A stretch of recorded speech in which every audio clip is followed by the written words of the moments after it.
আজকে আমরা দেখব বাংলাদেশের স্পিন অলরাউন্ডার্স যারা বোলিং এবং ব্যাটিং দুটোতেই দলের জন্য খুবই গুরুত্বপূর্ণ। চলুন তাহলে দেখে আসি top 3 Bangladeshi spin all-rounders.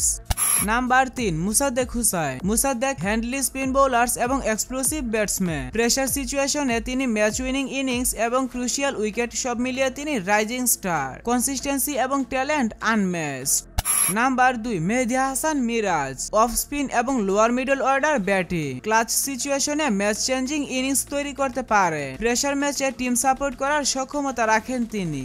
Finally number 1 Shakib Al Hasan. Shakib Al Hasan একজন ওয়ার্ল্ড ক্লাস স্পিন বোলার এবং ফিনিশার। ওডিআই, টি20 বা টেস্ট সব ফরম্যাটে তিনি ডমিনেন্স। প্রেসার ম্যাচে গেম টার্নিং স্পেলস এবং ব্যাটিং সব মিলিয়ে টপ ক্লাস অলরাউন্ডার। আপনার মতে বাংলাদেশের সেরা স্পিন বোলার অলরাউন্ডার কে? তার নাম অবশ্যই কমেন্টে লিখে জানান এবং আমাদের ভিডিওগুলো ভালো লাগলে চ্যানেলে সাবস্ক্রাইব করুন।